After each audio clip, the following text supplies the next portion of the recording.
They said the wind in the valley of Clover Hollow never sounded the same after 1918. Not like a whisper, not quite a scream, but something in between, a wounded cry that moved through the trees long after the war ended, long after the influenza stopped taking names. Those who lived through it said that sound wasn't nature. It was memory, trying to warn whoever was left to listen. Back then, the Howard family lived at the edge of the hollow, 7 of them in total, with 1 dog, 2 rifles, and no neighbors for nearly 2 miles. The war in Europe had been bad, but it was the sickness that changed everything here. When the papers started saying men were dying by the hundreds each day, the Howards locked their doors. Not to keep death out. To keep people out. The father, Thomas Howard, believed the world beyond his land was cursed. He said the sickness was sent to punish those who'd forgotten the old ways, the ways of purity, of family, of keeping what was theirs and theirs alone. His wife, Margaret, believed him. Or maybe she didn't. By then, belief was a dangerous luxury. When the first neighbor fell ill, Thomas told his children not to step past the boundary line. He buried stakes into the ground, wrapped barbed wire between them, and said it marked the border between the righteous and the damned. But it wasn't the wire that frightened his children. It was his eyes when he said it. The oldest, Ruth, was 17. She used to write letters to her cousin in Lexington, though she never sent them. She hid them under a loose board beneath her bed. The last one was dated November 2, 1918. In it, she wrote, "Pa says the dead walk now. He says they wear the faces of neighbors. But I think he means something else." A week later, no more letters were written. The records we have, what little survived, paint a picture that feels less like history and more like warning. The Howards didn't just isolate themselves from the outside world. They began to turn inward, against each other. The father, convinced that even air carried corruption, forbade his children from opening windows. He built a fire every night, even when the heat suffocated them, claiming the smoke purified their home. But there's something peculiar about the timing. On November 7, a traveling doctor, Dr. Samuel Pierce, reported that he'd passed by the Howard property and seen what he described as figures moving by lantern light after midnight. He said it wasn't unusual for folks to be restless during the influenza, but the way the lanterns moved, slow, weaving, deliberate, gave him pause. He noted in his journal, it seemed less like people working, more like a ceremony. 3 days later, the doctor disappeared. When the county sheriff sent 2 deputies to investigate, they never reached the house. One fell ill on the road. The other refused to speak about what he saw, only saying the Howards didn't need the law where they were. No one went back for months. By spring, the sickness had eased. The towns around Clover Hollow began to rebuild. And then one morning, a child wandered out of the woods barefoot, her clothes in tatters, her eyes gray with hunger. She couldn't remember her name, only that she came from the house with the burning light. She was 8 years old. The officials thought she was delusional, another victim of trauma and starvation. But what they found when they followed her tracks led to the darkest page in the county's archives. The Howard home was abandoned. The door hung open like a wound. No bodies were found, but the walls, every wall, were covered in writing. Charcoal, soot, blood. The words weren't legible, not entirely, but one phrase repeated again and again across every surface. "They came wearing our faces." The sheriff's report from 1919 was brief, likely on purpose. He wrote, "No evidence of trespass. No evidence of disease. Only evidence of madness." But the girl, the one who survived, wasn't as certain. Years later, in a letter written from a sanitarium in Bowling Green, she claimed her father wasn't mad at all. She said he was right. That the world beyond their land wasn't what it appeared to be. And that's where the story should end, just another tale of rural paranoia in the shadow of an epidemic. Except, it doesn't. In 1954, nearly 40 years later, a survey crew clearing brush in Clover Hollow uncovered what appeared to be a shallow grave, unmarked and arranged in a perfect circle. Inside were 7 skeletons. Each one facing outward, as if keeping watch. The bones were clean, almost too clean, and none showed signs of sickness. But here's where it gets strange. Forensic reports noted that the skeletons had been bleached. Not by the sun, not by decay, by fire. The kind of fire that doesn't spread, but consumes only what it's told to. When the county tried to match the remains to known residents, they couldn't. The records from that era were inconsistent, incomplete. But one name kept returning in whispers from the older locals, Thomas Howard. The man who feared outsiders more than death. They said the sickness never touched the Howards. It wasn't the disease that took them. It was the cure. Because sometimes, in the most isolated corners of America, survival turns into something else, something unrecognizable. And maybe that's what the Howards discovered first. That the real danger wasn't outside their home. It was waiting inside it, patient and quiet, wearing familiar faces. It's easy to dismiss these things as superstition. But if you travel to Clover Hollow today, what's left of it, you'll find the land still refuses to grow there. Birds don't nest in the trees. Locals avoid it after dark. They say when the wind comes through the valley, it still carries the sound of voices. And if you listen closely enough, they aren't all strangers. They say that when the girl, her name was eventually recorded as Eliza Howard, was first found, she didn't speak for 3 days. The doctors thought she was in shock. But on the 4th night, while lying awake in the infirmary, she began whispering names. Not prayers, not apologies, names. Her father's, her mother's, her siblings. Then others. Names no one recognized. When the nurse asked her who they were, Eliza said, the ones that came after the knocking stopped. That phrase, after the knocking stopped, would appear again decades later, in the writings of a schoolteacher who moved to the area in 1931. She lived less than 2 miles from where the Howard property once stood.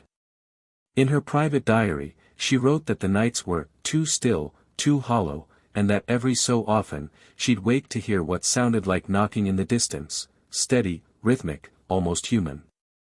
When she asked the locals, they told her not to worry. It's just the valley breathing, they said. But there's something about the past, it doesn't breathe. It lingers.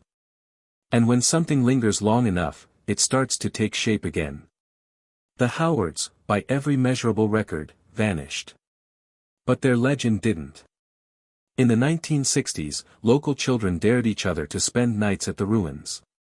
They said that if you slept near the foundation, you'd wake up feeling watched. By what, no one could agree. Some said it was the family, guarding what they left behind. Others said it was what they were trying to keep out. The truth may lie somewhere in between. A letter found in the county archives, dated 1918, addressed to a Reverend Fletcher in Lexington, was signed by Margaret Howard herself.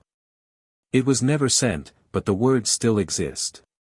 The air feels different now. Tom says the sickness is only for the weak, but I see the same weakness in him. The children hear voices at the windows. I told him we should send for help, but he says the only thing outside is worse than death. I do not think I believe him anymore. But every night, I hear the knocking. And then I start to believe again. What was the knocking? Historians dismiss it as wind striking the hollow walls of their cabin. A trick of sound.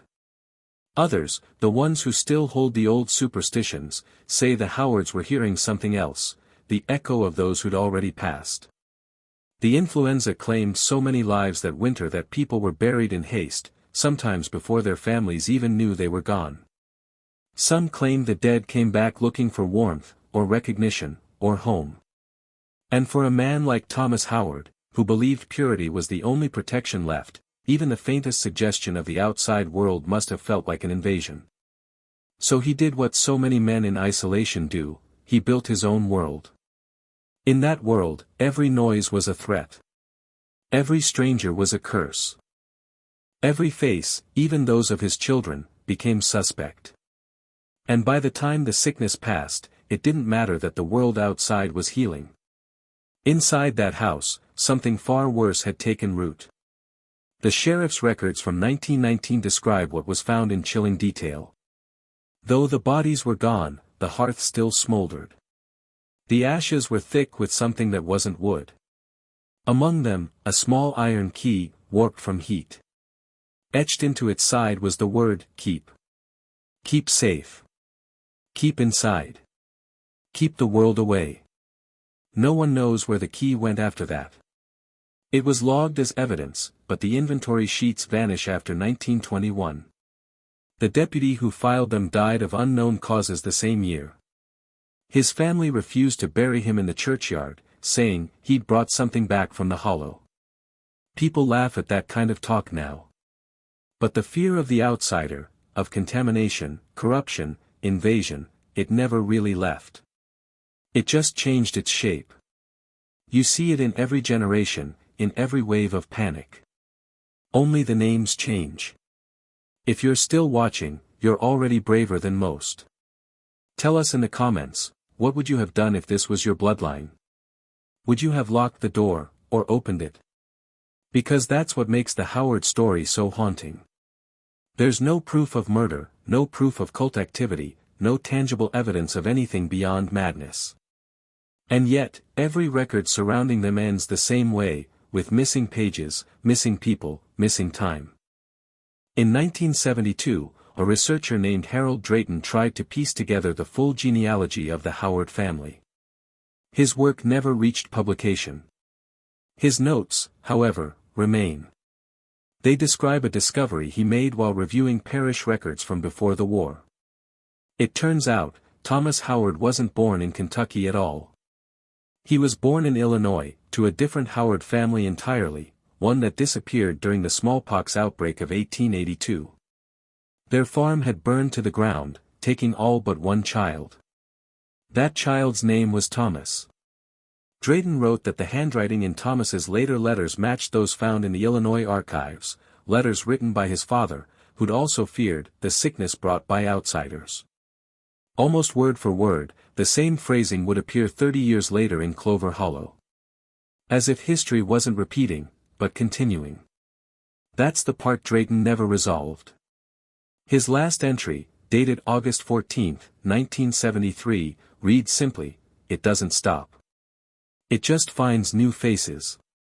2 weeks later, his car was discovered abandoned off Highway 127. Inside, the seat was empty, the passenger door open, the keys still in the ignition. The sheriff who found the car refused to walk into the woods to search for him. He said the air was too still. Like it was holding its breath. The records don't say what happened to Drayton. They rarely do. But the hollow is still there, buried beneath the same soil, breathing the same silence. The kind that hums when the wind moves through the trees, the sound that isn't quite a whisper, not quite a scream. Locals say that's not the wind at all. They say it's the knocking, still waiting for someone to answer. There's a story passed down in the hills near Clover Hollow, told only after dark, when the fire burns low and no one dares to sit with their back to the window. It begins with the same warning every time: don't answer the knocking. Even if it sounds like someone you know. By 1980, the legend of the Howards had become local folklore. Teenagers dared each other to drive the winding roads into the hollow, to shout into the dark and see if it shouted back. Most came home laughing, alive, untouched. But every few years, someone didn't. A missing hiker. A broken down car.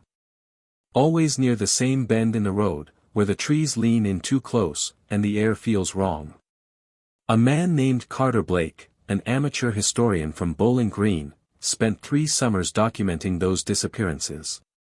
He was obsessed with finding proof that the Howard story was more than myth. In 1987, he published a small, self-funded book called The Hollow That Watched Itself. Most copies were pulped after his death, but one survived in the county library's restricted collection. Inside it, He wrote something that most people would dismiss, if not for the handwriting that matched Ruth Howard's letters from 1918. Blake wrote, "They said they feared outsiders, but what if the outsiders came first? What if the sickness was not carried by the world, but by something that came to warn it?" He claimed that in the final weeks before the Howards disappeared, strange lights were seen over the hollow, low, flickering, colorless. The kind of light that burns without smoke. Locals said it wasn't fire. They called it the White Lantern. And when the surveyors unearthed the circular graves decades later, they said the soil around the bones had turned to fine ash, as though heat had passed through it, not down into it, but up from below. No one talks about that detail anymore.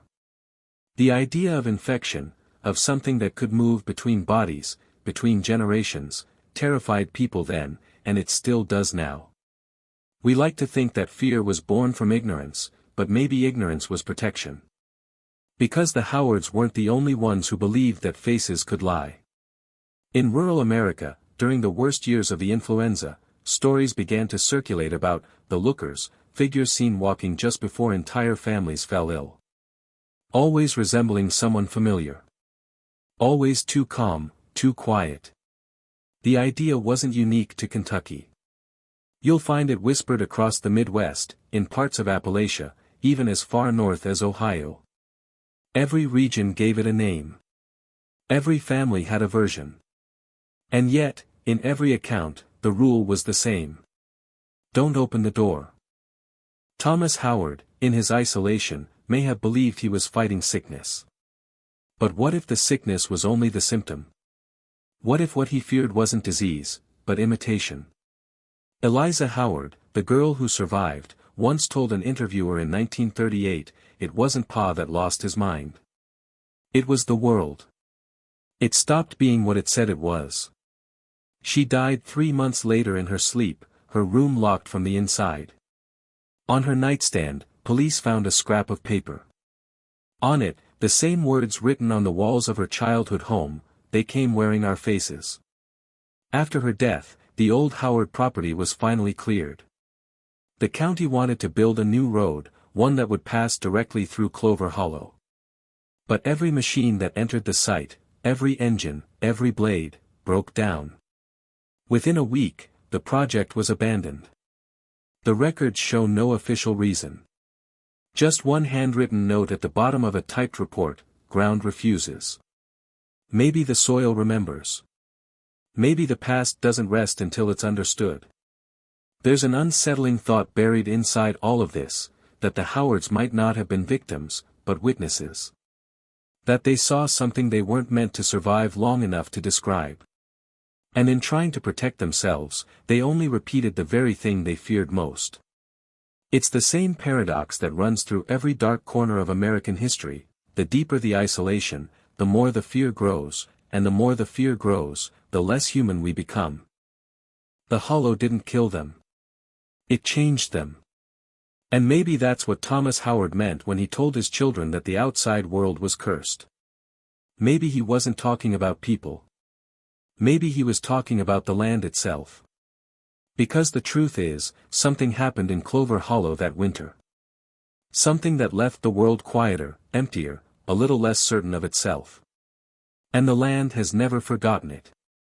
If you drive through that part of Kentucky today, there's no sign marking the Howard property. Just a patch of field where nothing grows, even in spring. Locals say if you stop there at dusk and roll down your window, you'll feel it first as a pulse beneath your feet, then as a sound in your throat, the faint, rhythmic knocking that doesn't come from outside, but from somewhere deeper. The last man who claimed to hear it was a truck driver named Vincent Pike. In 2003, he told a reporter from the Lexington Courier that he stopped at the edge of the old road to check his tires. He heard the knocking, faint but deliberate, like someone tapping metal against wood. When he turned toward the noise, he saw a figure standing just beyond the tree line. He said it looked exactly like him. That was his final interview. A week later, his rig was found empty, door open, headlights still burning into the trees. And once again, the official report was brief. No evidence of trespass. No evidence of struggle. Only evidence of absence. Every few decades, it comes back. A sound, a light, a name that shouldn't exist anymore. People forget. The stories fade. But Clover Hollow doesn't. It waits. And maybe that's the real horror, not the sickness, not the madness, but the idea that the line between what we fear and what we become has always been thinner than we think. If you ever find yourself driving through Kentucky at night, and the wind shifts just right, and the trees start to whisper, don't stop. Don't look toward the light. And whatever you do, don't answer the knocking. Because what waits on the other side may not be a stranger at all. It might just be what's left of the family that feared outsiders more than death. And maybe, just maybe, it's been waiting for someone to come home.